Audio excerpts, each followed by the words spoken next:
to the subject is over. It was drug infested and everything down here, so I would like to see how it's going to be with the low-rise stuff. The destruction of the low-income housing is a happy occasion for Vanzella Barnes. Her daughter is disabled now after being caught in the middle of the war zone the project had become. Kashmira nearly died after being hit by a dirt bike. The kids be playing on playgrounds, the guys come around with the dirt bikes, and it was no longer a safer place for them to play. While the implosion closed the door on a lot of bad memories for people who lived here, some say it also... I made all the beats, Urban Spirit Productions. I do all the music. We come from welfare projects, but we don't have anything.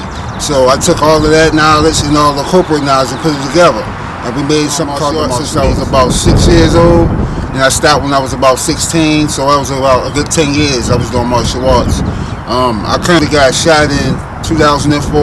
I was 17 years old when it happened. Supposedly my best friend did it. But that just shows you what kind of streets we live on. My principles of martial arts helped me do a lot. It helped me get a lot of jobs because of the respect and discipline they teach you. It's a lot to do with knowledge. It's a lot to do with self-discipline. And that really helped me do all these years. And that's why I got to the part where I'm at now. As far as music goes, martial arts helped me with music. Moved to Bel Air Road, really. And people from Bel Air Road is mixed with other projects, as Murphy Homes, other places, Park Heights, places in Cherry Hill, and all that's combined. That's not a good picture. But if you would stay outside till after the street lights was out, we can't do nothing for you. These are these They have cameras back then. Now they have cameras. But before, you wasn't protected.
I bless you. Look into the eyes of a man.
I bless you. Look into the eyes of a man.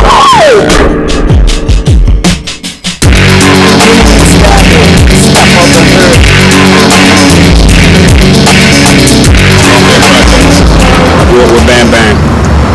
Back in the days, we used to be just a lot of bullies. Take all the younger kids, put them together, and we used to practice up on top, like on the 9th floor. I was living 9J. 130 building, Lafayette.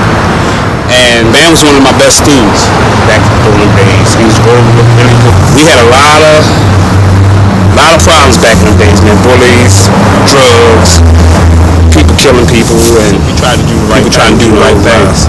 Living together. And I learned martial arts in Dunbar. My teacher was Master Jeff. Jeff took all the kids that was younger than me, and we practiced and practiced and practiced 24/7. We practiced besides school. Take y'all up with the blindfolds and we run around and try to attack each other.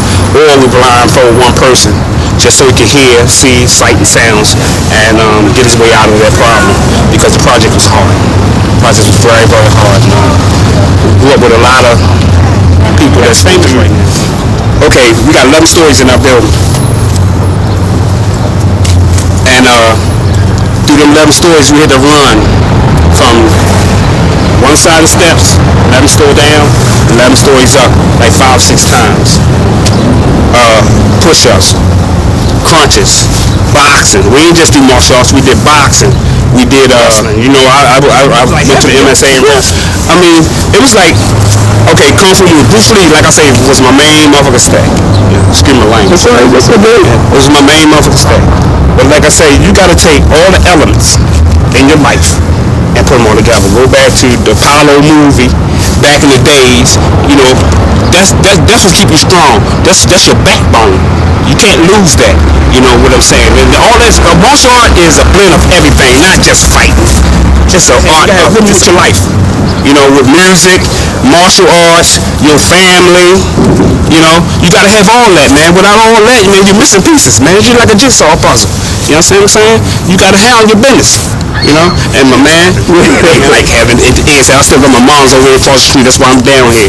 I live in Pigtown. Right. You see what I'm saying? I'm down here to visit my mom because you know what? I call my moms and say thank you. She said for what? For all the ways you treated me rough while I was coming up. You have taught me on and cooking, cleaning, fighting. Cause I had to fight my way out them projects, man. Not just physically, mentally. You know what I'm saying? And that's why I'm still here. I mean, my man Bam, he'll tell you that everybody's dead. Come around here, where's such a dead? Where's such a dead?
Community Center as the Executive Director, but briefly stating, I have a 46-year history of being involved in this organization. I grew up in Lafayette Project, the notorious Lafayette Project.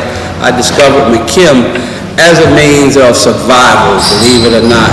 It was the interest of the wrestling program that got me here. I came to McKim to learn how to wrestle so I could protect myself living in the projects. And also the mere fact that when you lived on the 7th floor and the elevator came down and you were only going to allow 8 to 9 people on that elevator, and it was 12 or 15 there, you had to learn how to push your way to the front. So wrestling was a good vehicle for me to come here at McKim. My brother also came here, and we became the famous Warm Brothers. You didn't want to mess with us because we were pretty proficient at wrestling. Back there in those days, a good old street fight was a good old street fight. And wrestling gave you all of my predecessors were ministers and college graduates, so Back in the 70s when they left, the last director left, I had an opportunity to attend Morgan State College where I went for 4.5 years and got my degree. Then I qualified as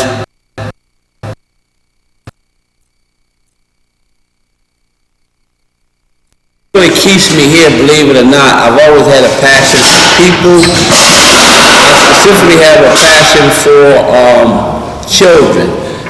McKim is a tight place where it's history, it's existing. Believe it or not, the building that you're in now is 187 years old. So we've had a diverse community surrounding us, a continuous diverse community of individuals of all types, rich, poor, you name it. And there's always a need to have a place where a 9-year-old young man or young lady can come and get some guidance and get the foundations for a better life. What we basically try to do here at McKim is we have a motto: structure, discipline, and love. And the love we refer to, that is that. I'll just name a few success stories. One, to be specific, is a young man by the name of Willie Bam Johnson. I remember when he first came to me many years ago as a youngster, and he walked in the building and said, "Look, I want to be a martial art instructor." And I said, "Boy, you don't have no qualification to become a martial art instructor." And I kind of gave him the disc. And a staff member of mine, Mr. Kenneth Parker, heard the conversation and actually went out and saw Mr. Bam and some kids doing some gymnastic moves. I mean, these kids were bouncing off of box springs and mattress and having a good time. So Kenny decided that he would go and talk to Bam and take him under his wing, and he did. Kenny, I did not know, had a background in martial arts and also the gymnastics. So that was one of the success stories. And as you'll find out, that Willie Bam Johnson is noted all over, I want to even say the world, for his accomplishments in the martial arts. We have other individuals that are on the police force. We have principals. We have lawyers. We have kids that have won national championships in wrestling. Believe it or not, the smallest NBA ball player, the first smallest NBA ball player was Muggsy Bogues, Tyrone Muggsy Bogues. Well, believe it or not, Tyrone used to come here as a kid. He was a member of my wrestling program, and he was a phenomenal athlete. And I said to Ty, I said, "Look here, boy, you're too little to play basketball. Stick to wrestling. You'll never make it." What did I know? I am an original Project kid. I am an original Lafayette. I moved to Lafayette Project when it opened up in 1955. We moved from West Baltimore to east side of town. The Lafayette back then were high-rise condominiums, believe it or not. The elevators were new, the grass was new, we had all new apartments, and all the above. What happened is by the time I turned 13, the whole situation changed. Once upon a time, the tot lot area was my play area. By the time I was 13, the fenced-in tot lot area was almost like a prison. And what happened then was that was the era primarily around the Vietnam War, and the influx of drugs became a major factor in the community. After that, it sort of went downhill, and also the mere fact that public housing back then was only designed for temporary housing for families. The number of kids increased in the families, and there were many single parents and things like that. So it was a mixture that was doomed to fail, and you basically can't have thousands and thousands of folks living on top of one another and expecting them to get along in such a way. I used to always say, there's two different attitudes. There's the folks that live in the high-rise, and there's the folks that live in the low-rise. But what's the difference? The folks that lived in the low-rise had a front door and a back door. We in the high-rise, we only had one door out. So we had to go past everything that was existing. Believe it or not, in some areas, crime is a business. It's a big business. I always say, for every 13-year-old kid that gets locked up, he or she in the backseat of my Cadillac. In the backseat of my Cadillac.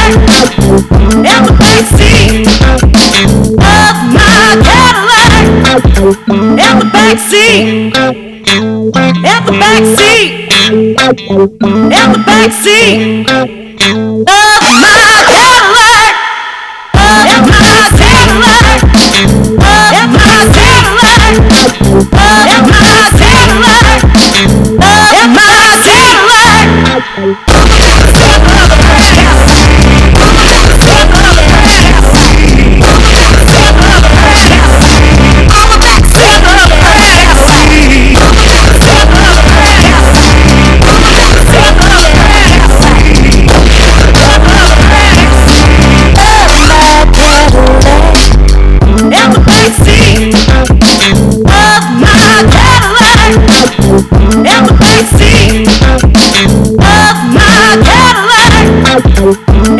backseat of my Cadillac.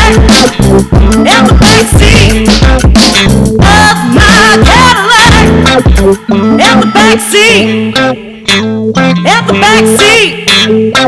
In the backseat of my Cadillac. In my Cadillac. In my Cadillac. In my Cadillac. In my Cadillac.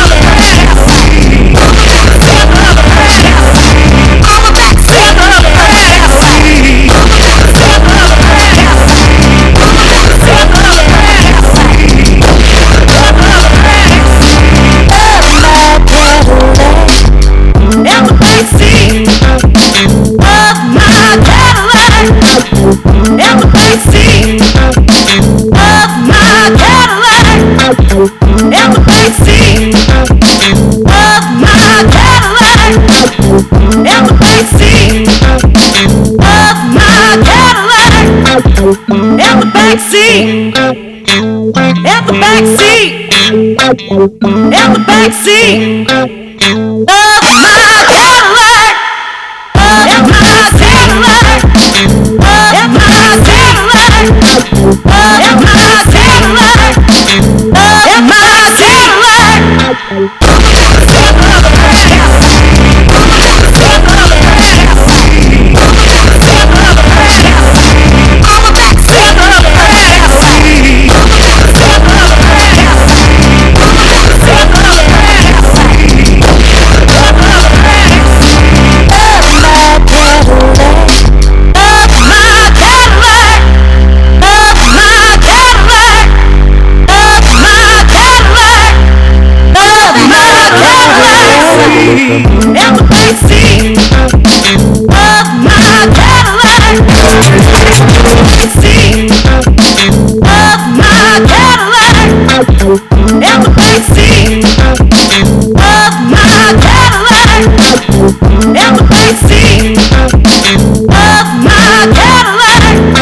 Backseat, in the backseat, in the backseat of my Cadillac, in my Cadillac, in my Cadillac, in my Cadillac, in my Cadillac.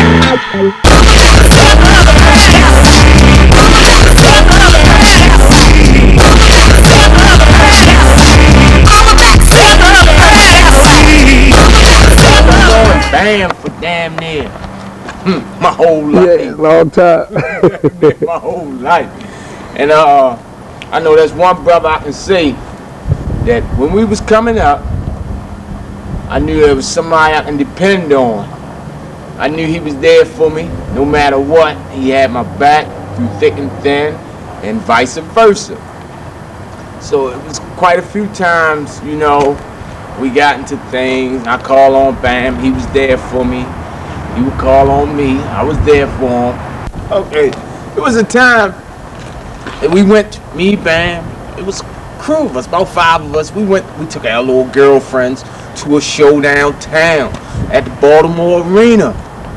This how wild we was, you know.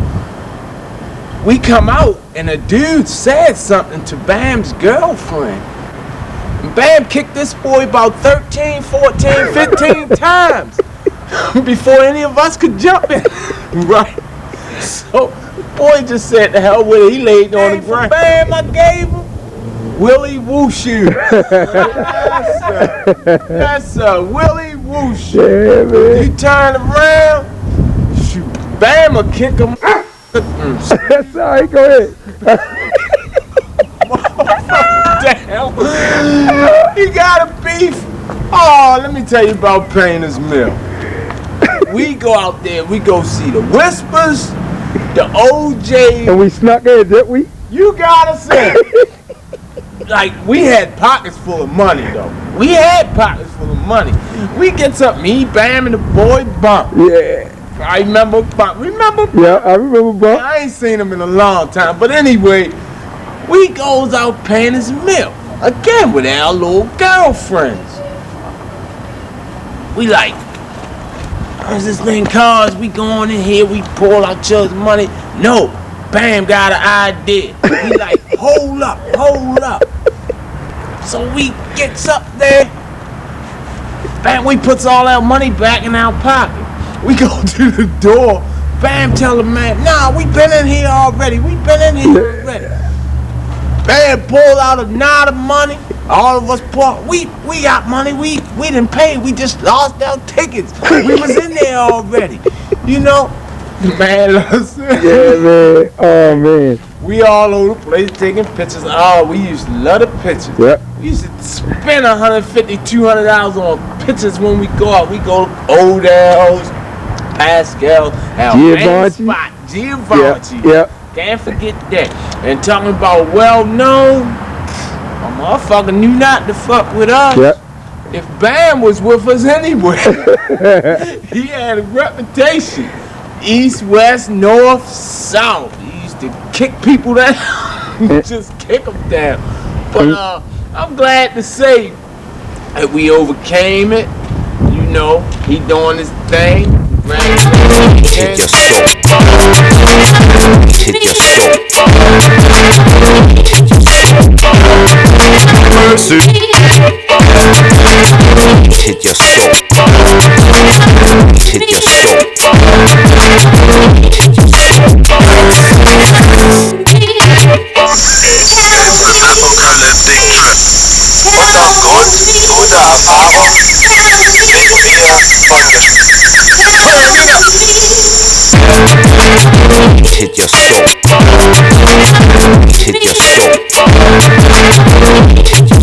Erfahrung mit mir von It's raining again. Gute Erfahrung mit mir von Gute Erfahrung mit mir von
Alright, this is the question.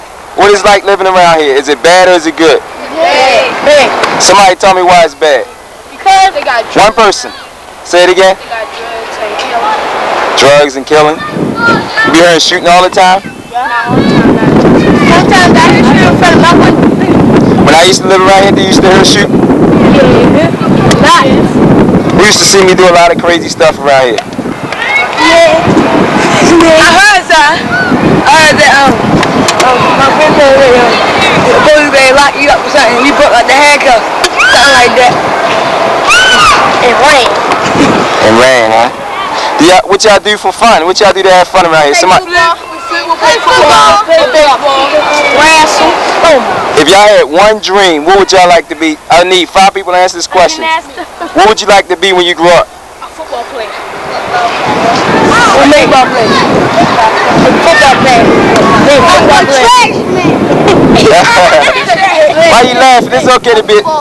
Me. A baseball player. How many people believe that they really could be that? That's what my kid does. Get in the spot. There is, man. A Vince? baseball leader. Y'all play hide and go seek? Yeah. Sometimes. Over baseball. How many of y'all been in a lot of fights since y'all been living around here? How many fights? Almost fights every day?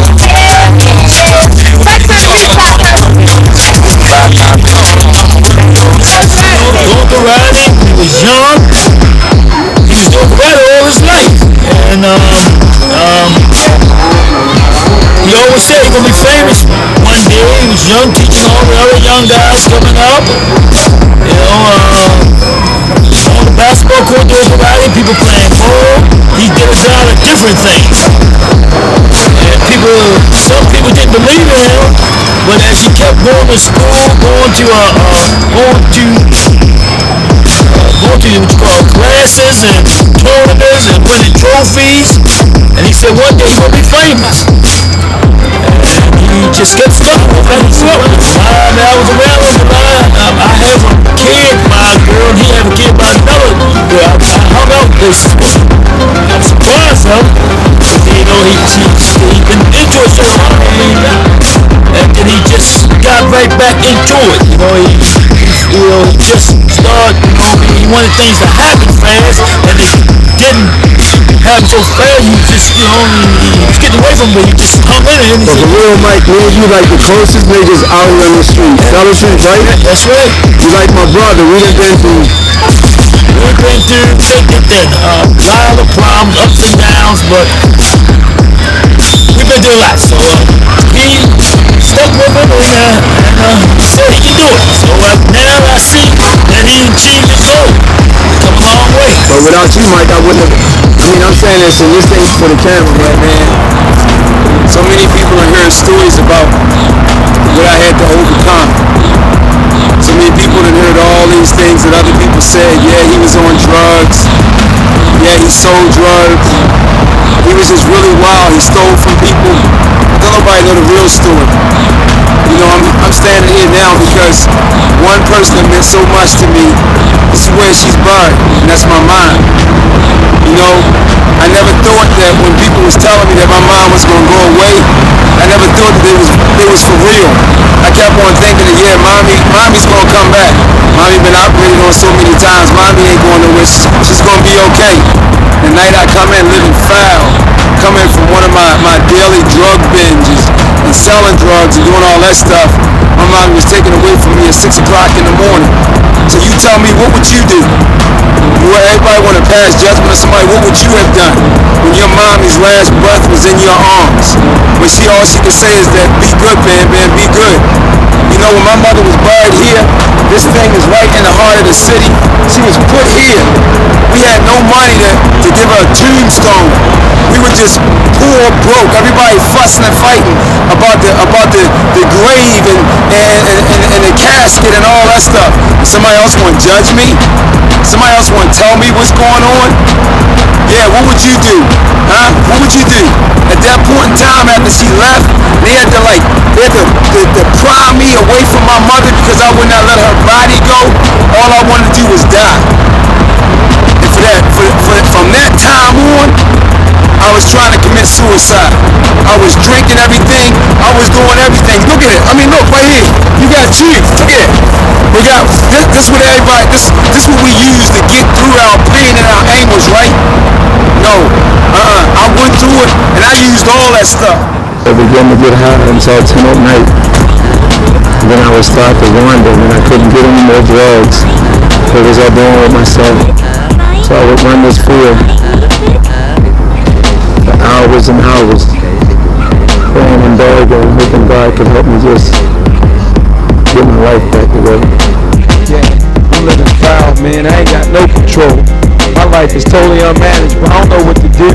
My mommy's gone. She died in my arms. I'm just going crazy. I'm trying to kill myself. I'm losing everything. I'm getting off of any and everything. Got a $20,000 job teaching policemen, but I'm still living foul. I'm stealing anything. I'm selling anything. I'm doing whatever it takes to try to stay high. I want to stop, but I can't stop. I'm working out. I'm trying to do everything, man. I never felt anything like this. It got total control of me. My sister can't help me. I'm up all night, you know, all day, all night till 5 in the morning, getting high, man. In alleys, I'm going anywhere. Feeling, rubbing across the floor, trying to find the next high, the next beat me up Scotty. And I'm asking God to please help me, but I don't know how to get out. And I come back home, back to my sister's house after one of those long 5 a.m. binges. And my little niece come to the window after I knock on the door, and she said, my mommy said, you can't come in. And off to the shelters I'm living, still living foul, running the streets, getting high, and guess what? I end up in jail for beating up the police. That's right, maximum security. It changed my life. I needed that job. I don't regret what I went through, but in a way, my mommy had to leave. I know it today that my mother had to leave for me to grow up and be a man, and ain't nobody gonna take that away from me. So until you know the truth, don't pass judgment on nobody. And for that, I will continue to strive to do the very best to help another person avoid what I went through, so my mommy can know that she didn't fail at what she did. I don't care if she was on welfare, I don't care if she was living in the gutter, I don't care if I was not able to afford a burial for her. The things and the riches that I can bring to life is far more than what she can possibly imagine. And I'll continue to do that for the rest of my life, and I will die doing it. That's when you get out. That's what I told you. You and old ball big head Michael. I told you, I said, man, y'all get all beneath this mattress, carry stuff on downstairs and Mike in them house. And they can deal with it with your mother. So if you love your mother, boy, you get this stuff out of here. And you put about a word or we're getting all smacked. You know what I mean? Like somebody can respect and everybody folks all bad stuff out the trash, man, but you didn't say nothing. You got your little stuff to go downstairs. And that's Michael's part. And that's Sunday. Sunday, hold on, Sunday morning, never again. I was upstairs, I always pop. I never seen you running down through the daggone project behind the scene. Cap, blasting him, running, you blasting him. You ain't go by the little stuff. I'm only capital now, come on now. That was Sunday. That was Sunday morning, one nigga. I got the money man, see y'all stolen down for the man. Put it all over the damn on place. Pop. Nigga, I know see a cop coming in the oh, your eyes, you know, never get yourself, don't never think we're getting popped, man, you know, but veteran in life, you know, you got on that wrong track, you know, so, you know, veteran, you know, something, you good, man, you good and stressed out there, you know what I mean, but I mean, you was all up. I come out where you had so many shoes and shit down there, man, I don't need to imagine, pistol underneath that, 2 pistols underneath that, choke of money underneath that, matches and shit, you know. I sit down one day with y'all and smoke a little weed with y'all, I think, yeah, I don't have juice in the daggone self, you know, but part of, being a rough guy, man, you was rough out in the world, but when not around me, you always had, you know, respect me when you see me coming around, you know. Matter of fact, all y'all did, you know, you started hitting the thing yourself, man. You started changing your ways and shit, you started dipping that in the drugs and shit. Eating the head, you know, what's your name, Marky's mother? You had a lot of problems with her, bad niggas, set you up, trying to get you beat up and stuff, trying to get you taken out and stuff. You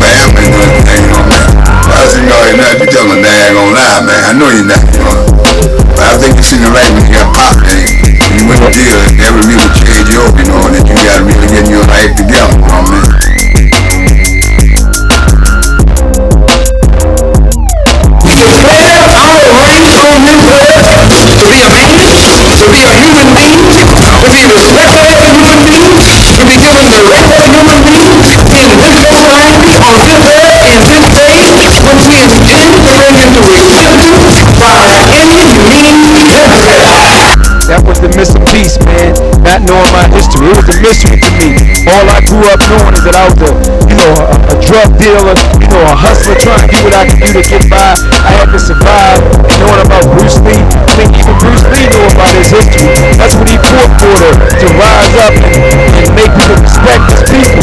Man, when I was incarcerated, I learned more about black history and learned more about universal harmony than you can possibly ever learn in any school.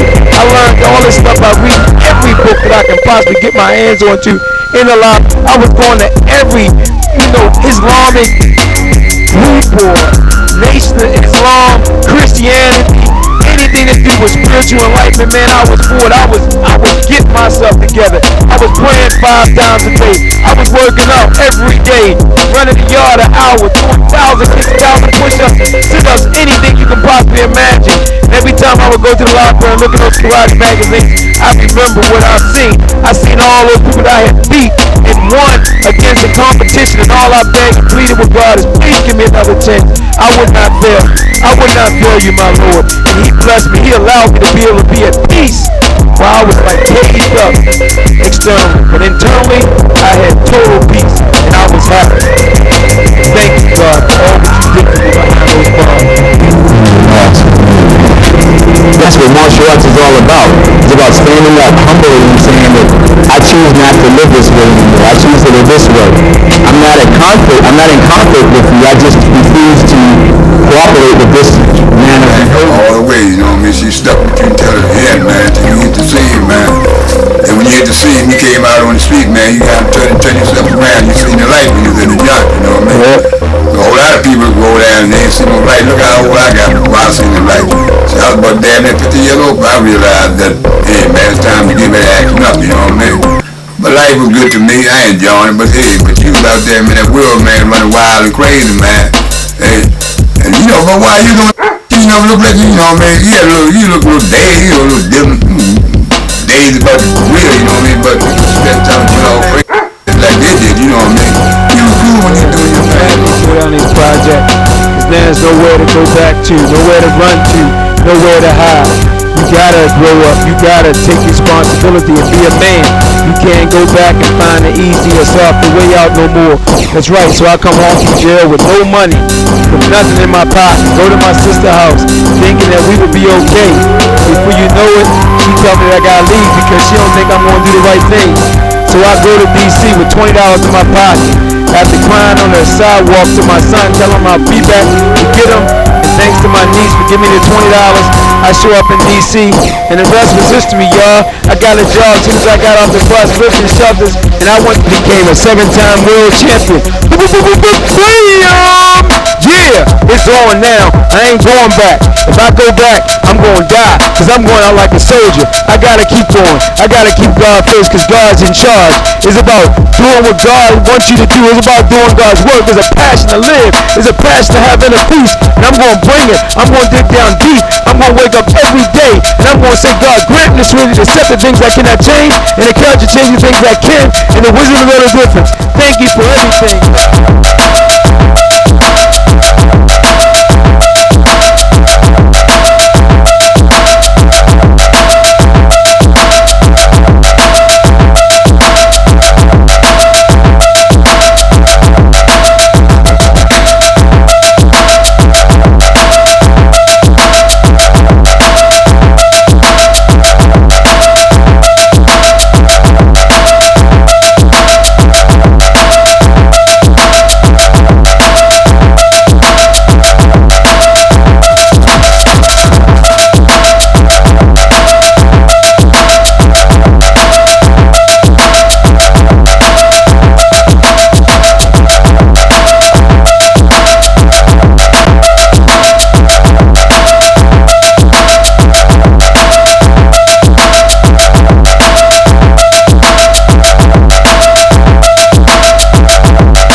Open the martial arts school, where he teaches more than mere physical. Alright, give me 25 good jumping jacks. Let's go! A lot of times people talk about being a world champion, and I like to characterize him as a world-class individual. That's really important in martial arts, to have someone set that kind of example so that you can have something to really strive for and continuously be trying. Okay, come on, Marco. had begun instructing his son Marco in martial arts at a young age. And now Marco helps his father teach. It was important for me to get my son involved in martial arts for the sole purpose of making sure he does not make the same mistakes that I did. So now to become a better friend, a better human being, for me without martial arts. Thank you. What's this knob do? Our mission is to turn our students' potential into power by teaching Kung Fu, true empowerment, the complete discipline, mind, body, and spirit, with an attention to developing predators' defense awareness, encouraging principles for leadership and respect for all fellow human beings, regardless of color, sex, creed, religion, or personal belief. Our use of external techniques is used to manifest the internal cosmic threat of chi, the life force, that governs human behavior. Our standards are high and above the norm. Personal balance throughout our life and our efforts to defy the art and set new standards. Our extended family of the better attitude makers in me. I'm a student of Professor Van Johnson. What I do for a living is autopsy pathology. For a while, I did what's called forensic pathology. That involves the investigation of deaths that may possibly due to crime or some natural event like an accident or suicide. This is at 11 years. He actually knows what's going on out there in the streets. He's been out there, places, and gangbanger, he's been incarcerated. He knows what that sort of life is like.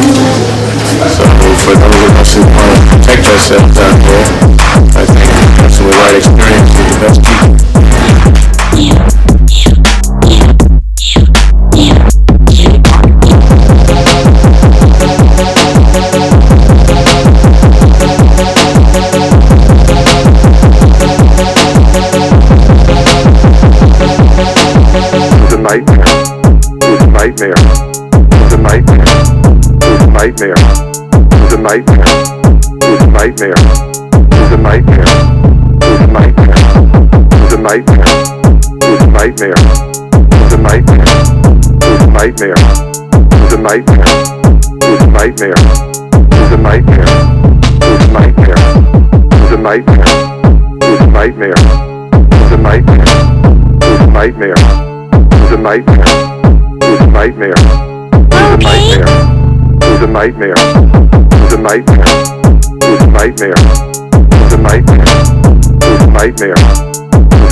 It was a nightmare.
This is pure dynamite. This is pure dynamite.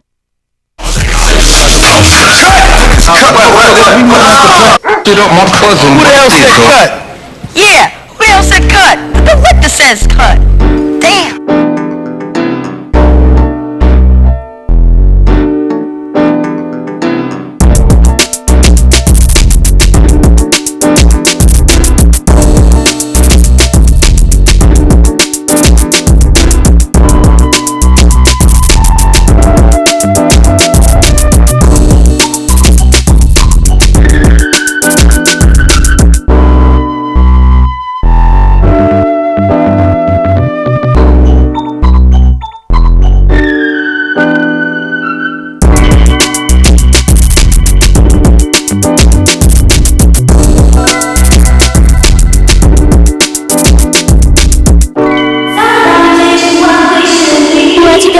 No matter what you say, I'll always hear you.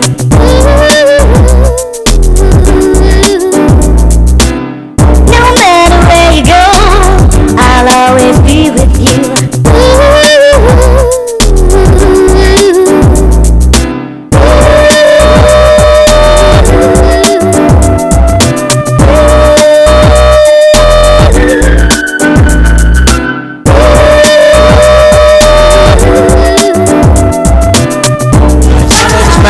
Watkins Jr., head instructor for the Kashoto Warriors Martial Arts.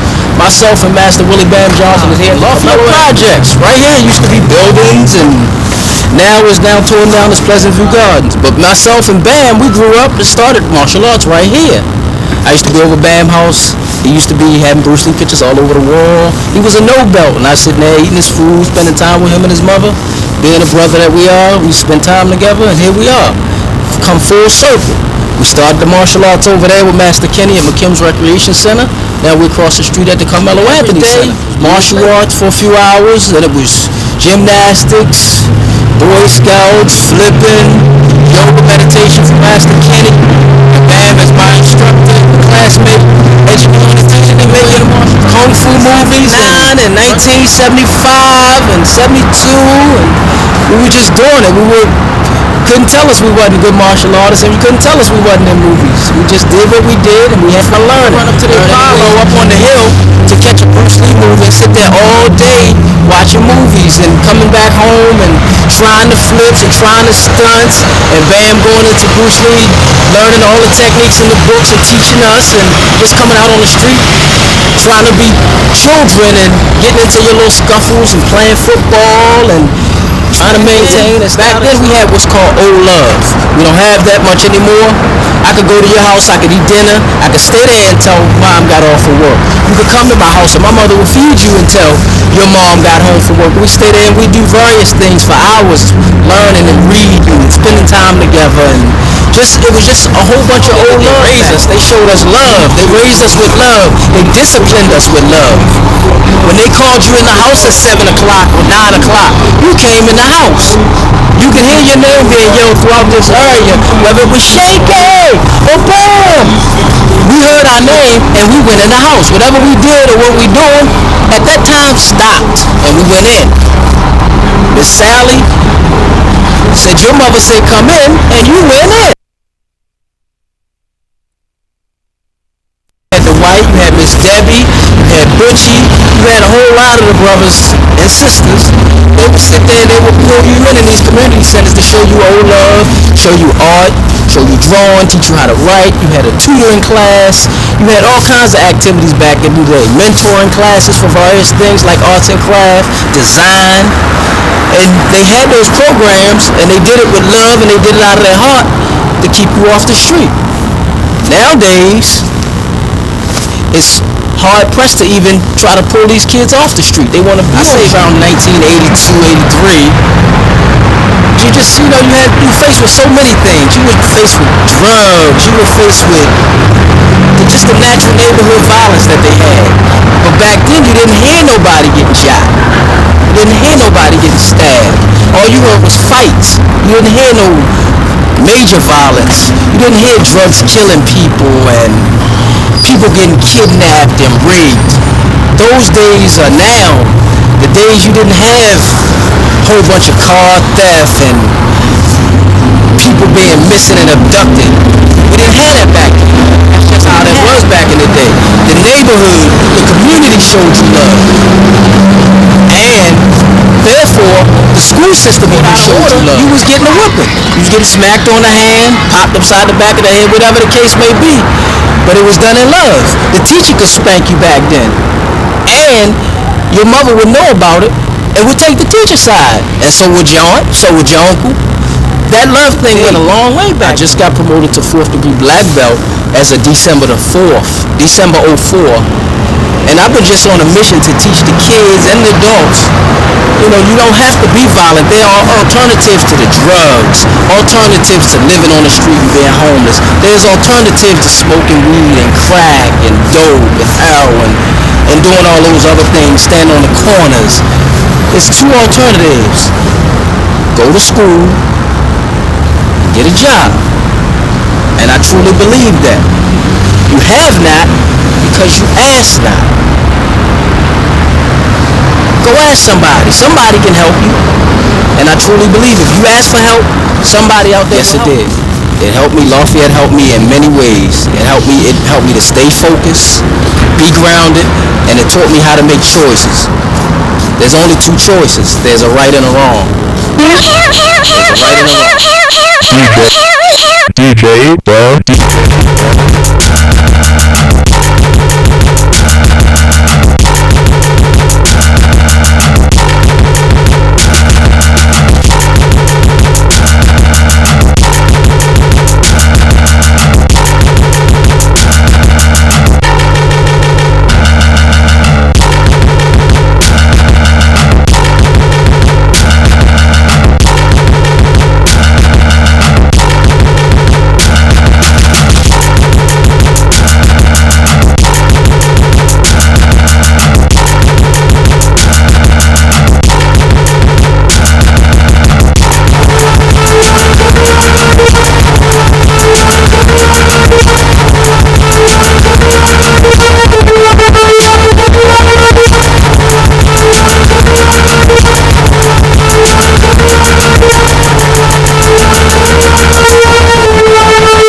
starting the first Martial Mix program here, representing first time ever, you know, so we're going to get everybody a dope mix of whatever's going on here.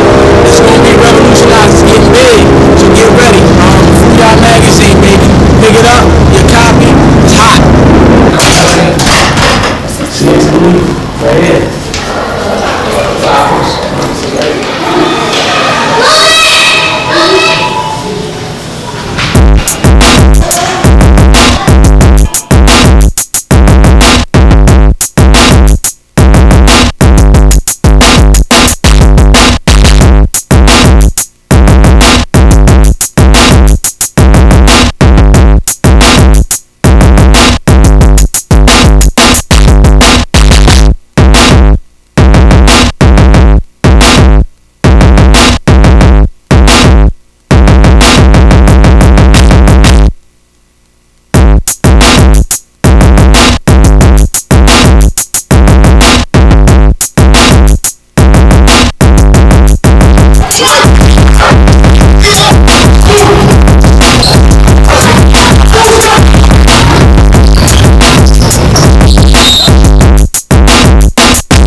major for a while. I couldn't even remember my name. But coming back from something like that changes, it messes with your head. I can tell you that because of the simple fact, you don't look at life the same way. You look at life as I have to live every day and I'm lucky I'm living. But on the other hand, you're always paranoid when you walk the streets, especially if you're by yourself. And you know what kind of people are out here, especially if something like that would happen to you. So, and if your best friend to do it, you know Professor Bam, you know him as Willie the Bam Johnson, it's very touching to me. It's a very strong and powerful thing. When you have hip hop and martial arts, they have the same principles. People they get it twisted, just like Noah said, hip hop is dead. I don't believe hip hop is dead. I believe it's a dying breed because hip hop was firstly started to help the black men with the police and express what we was doing in the projects and why we was doing what we was doing. Who put the drugs there? Who put it there? We didn't put it there. They just put it there and then you see what's going on. Hip hop is a very powerful thing, and so is martial arts. Same principles, body and soul.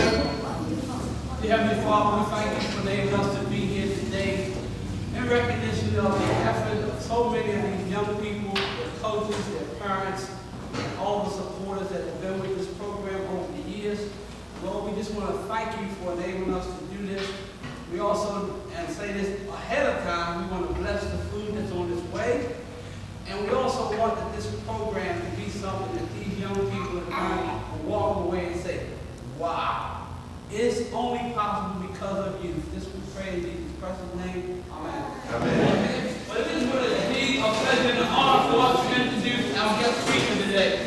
Now, everybody has in front of them this sheet with this bio is on it. Now, I'm not going to read through all of it. I'm just going to highlight a few things. And I have to highlight a couple of things. Because I want every young person here to see, to witness, to hear the things that our people will give today. And I'll start by saying about... I always do this. They call me the Wit. I know God saved me to be here for my son, and my family, and my students. And because the white believed in me, even though he said, Bam, go away, and Miss Debbie and all of them, they believed in us. Little kids standing in the back of McCallum's doing flips on those mattresses, on the top of the trampolines and flipping, standing on top of the roofs and flipping. And, we didn't know what we was doing. We just loved life, I know all I wanted was my mom to get out the projects, and martial arts at that time, nobody understood the value of it. But I know when I went to see a Bruce Lee movie at the Hippodrome Theater, for something in my heart, it did something to me. I didn't want to be a basketball player. I didn't really want to be a drug dealer. It's just that was the only way that I could grab a hold to express. I'm a humble guy. I don't like violence. But in order to live in the projects, you had to front like you was tough. And that's what I had to do. And anytime, when people say, I use drugs because I couldn't look at myself in the mirror. I couldn't live with myself. And I seen all my friends getting killed. I was a part of the whole development of how bad Lafayette Projects came. And all of my friends, most of them are dead or in jail. But you know what? They used to always say, Bam, go do your karate. They used to always say that. When my mom got my hands, she got my arms in that projects, man, I just wanted to die. I just didn't know what I would do. And I just ended up living on the street. My life just kept tumbling down. And I remember it was so wild, I got locked up in a place called VOA, Volunteers of America, right down the street from McCallum's. It's not that I didn't know what to do, I just didn't have the courage to stand up and do it. My mommy and daddy taught me the principles. The white set the example for me, Miss Debbie set the example for me. I used to make my karate uniforms. Remember? I used to design the patterns and sew them up. McCallum sponsored me to get on a bus for like 5 days because I wanted to be a world champion so bad. From here to Minneapolis, Minnesota. And I would get 8th place, but I never stopped because I wanted something more. I remember I wanted to get the project so bad. I remember I told my mom, I said, Mom, I'm going to New York and I'm going to compete in Madison Square Garden in the All-American Championships. I've never been to a karate tournament. For some reason, I wanted out so bad, I got on that bus with $9 in my pocket and went to Madison Square Garden. And to this day, I was scared. I was telling somebody, I was scared as I don't know what. All the stories you hear about New York, but I made it. And my first tournament, I won first place. First place. At 18, I had my own business. I had my own karate school at 18. I still didn't train. When I came up with Kansas and went with people that had professional titles, they couldn't believe my talent. They was giving me black belts in like 3 months and stuff. I never knew what God had blessed me with. But when I realized one day, I remember I had a school. After my mom had died, and I had my son, and I'm trying to find a way, but I'm playing 2 sides of the street. And I remember I was in my karate school right down the street from the Inner Harbor. I said, you know what? I'm the man. Can't nobody take this away from me. And I tell everybody this story. It was like I felt like I was a genie on this carpet, and then God pulled the carpet from me. And when I was locked up, I said, God, please, please, please, please give me a chance. I promise you, I will never let you down. And in my cell, I woke up, and that creed that you hear them students saying right now came to me, and I wrote it down. That ballad you see with me doing right now, I wrote it down when I was in jail. Now think about it. People all over the world accept me for who I am. People come from all walks of life. It ain't a black thing, it ain't a Chinese thing, it ain't a man thing, it ain't a woman thing. When somebody says that you can't touch the world, man, we touch the world. Look at them kids. That's the world right there. They go all over the world. They've been up since 5 o'clock this morning. Since 5 o'clock this morning. Practicing. And then when they finish practicing, they have to take class. Then when they finish taking class, they have to teach. I know sometimes I'm going to be talking to them. And I just be sharing with them about what I went through and how much I love them. And sometimes I know I'm so hard on them, and they think that I know they know I care. But my methods and how I teach them is just, I just don't want them to be like me. I just don't want them to be like the man I used to be. And I always cry, man, because if my son would have been there for me at 8 years old, I didn't have enough courage to live. Now look at it. My son's a world champion. My wife's a world champion. Oh man, this is just like great. You can't give me more. I tell people, I don't teach martial arts for money. I have more money than most people can possibly ever give me just by doing what I used to do at the Off-Field Projects. I ain't gonna sit up here and tell you I ain't like doing what I used to do. I love selling drugs. I love being ignorant. I love all those irresponsible things. I just don't like the consequences. So because I don't like the consequences, I gotta choose to live a different way. And you know what? The real riches is seeing those little kids right there. This ain't even about me no more. I get up every day and they'll tell you, my daughter will tell you, what time do I get up and start working, Miss Nyla? Say it again? 3 a.m. If I can get up and sell drugs at 3 a.m., I can get up and I can work at 3 a.m. And I will never, ever abandon God ever again in my life. So I don't know what God tells me to do. We got something now. It's kind of like, I have this vision now where we're going all over the world. These kids will be performing and going on tour with Funkmaster Flex for the Celebrity Car Show. My son has been on TV. I got another little kid been on MTV Punks, Soul Plane, Spy Kids 3. I mean, half the kids that went and got full scholarships in college, and you know, they'll tell you, in order for them to get a black belt in my school, somebody tell us a couple of things you gotta do. What you gotta do? Name one thing, Mr. Steven. Say it again. Somebody else, what the report is, a thesis, how many pages? 15 pages. 15-page thesis. What's some of the videos y'all gotta do video reports on? What else? Menace to Society. Okay. 1,000 kicks, 1,000 push-ups, you gotta do it every day. And you gotta stop eating at what time? 9 o'clock. Can you eat any sweets? No, sir. Any red meat? No, sir. Any fried food? No, sir. And I will fail you regardless of how much money you pay me, right?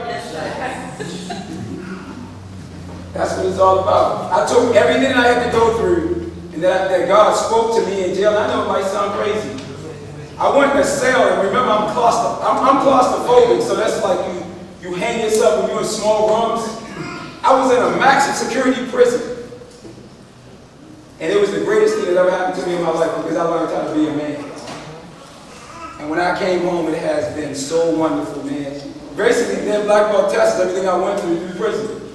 And they passed with flying colors. I mean, you got little Mr. Steven stand up. I like to talk about Mr. Steven. You see Mr. Steven like one of those kids like, I don't want to be bothered. Thank you, Mr. Steven. Mr. Steven been studying with us for what age were you, Steven, when you started? 6 years old. How old are you now? 15. He fixed our computers around the school. We call it Stevens Enterprises. Everything I do is to help them find out who they are. And when everybody come up and do whatever, I accept them for who they are. And I tell them, do not call me your master, do not call me your leader, call me your friend. Because one day when I fall down, you're going to be an example of strength and hope for me. So to come back and, you know, I can go on and on. I mean, it's not about the movies. I did movies, I did all that stuff. But I used to do all that when I was a little kid in the projects. I used to make movies. But guess what? I got my own movie studio in my house right now. I make my own movies.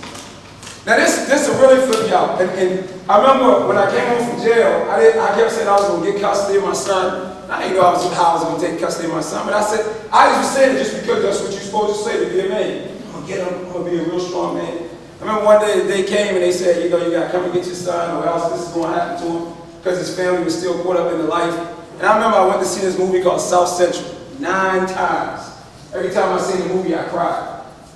And people that knew me, they said, that's your story, man. Well, I went and got custody of my son, and you would not believe it. 3 years ago, who's my best friend? Byron, the star of the movie South Central. He's my partner in my movie company. One of my students said, go out there. That's how powerful God is. He said, man, go out and get around your own peers. I went to California to do an autograph signing. Who did I meet? The star of South Central. I remember meeting Wesley Snipes. I'm like, Wesley, can I get an autograph? And what did he say? He said, can I get your autograph, sir? Man, I remember Billy Blanks. We sit there in a room. We talk for how many hours? 4 hours. Because they did my life story, my real life story on A&E. And that's what this thing is all about, man. You just touch everybody. My goal is just to be an example for everybody. You know, if I ever have to go back and go through what I went through before, I would rather die. I will not come back and have a chance to do this. But I'm not going back because those people helped me. And even what Mr. Dwight just did to give me a chance to come here and speak. And then when he told us that we're going to get a key to come back home in the camps, you don't realize how much that means. I mean, I got a big karate school. I mean, my students, you know, you can sit there and live in the county, travel all over the world, do all that stuff. But if you don't give it back, man, what else is it? I just did a documentary on a whole Lafayette projects. Because you know what I want people to know? Even though it was bad things in the projects, everything I teach today came from my mom and my dad in the projects. People need to see the positive side of the projects. It wasn't all bad. And that's what we on the quest for. All these little kids, we going all over the world to show people that martial arts, music, dance, everything that the kids do, if we can put that in programs throughout the United States, guess what it'll do for so many kids? Even wrestling. We wrestle, we do jiu-jitsu, we do grappling, they don't want world titles. Mr. Marco will be going to Spain in December. He just made history. Now he just made history by being on the same world championship team that I was on to represent our country to win world titles in the same divisions I already won in.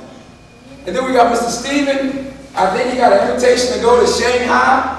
We're going to be taking a whole group of kids to go to the Shaolin Temple next year to get their black belts in the Shaolin Temple.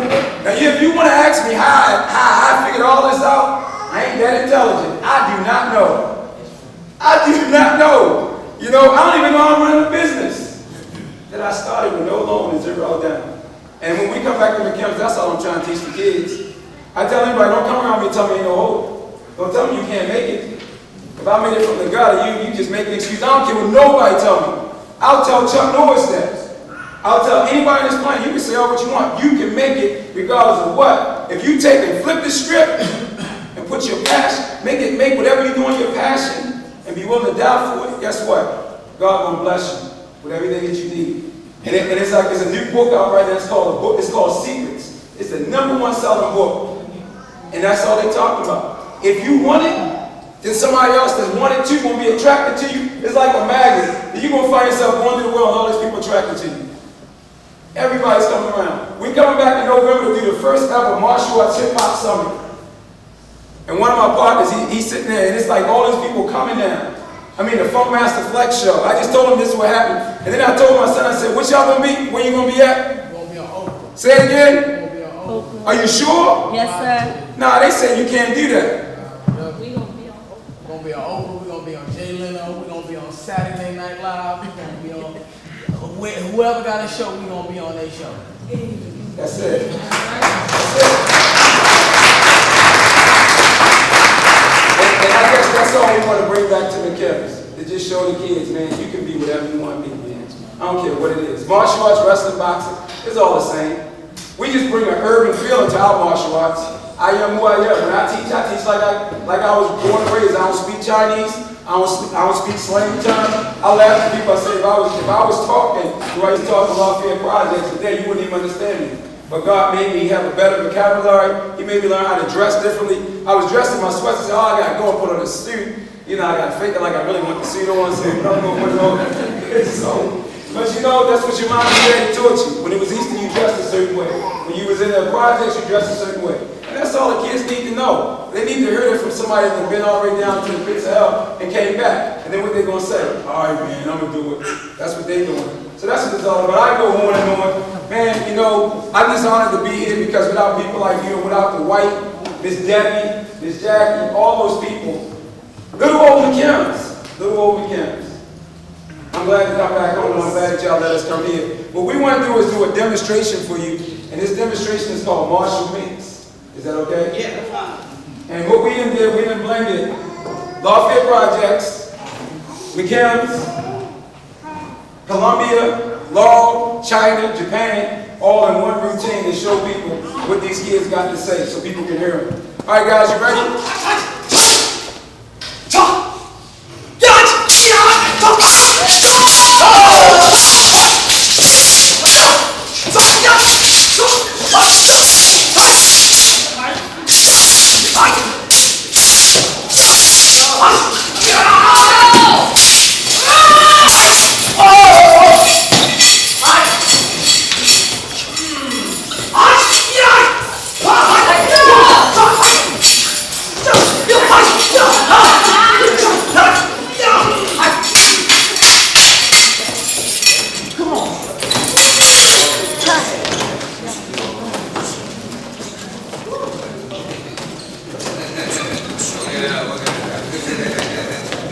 No worries. More energy. Let's go. More energy.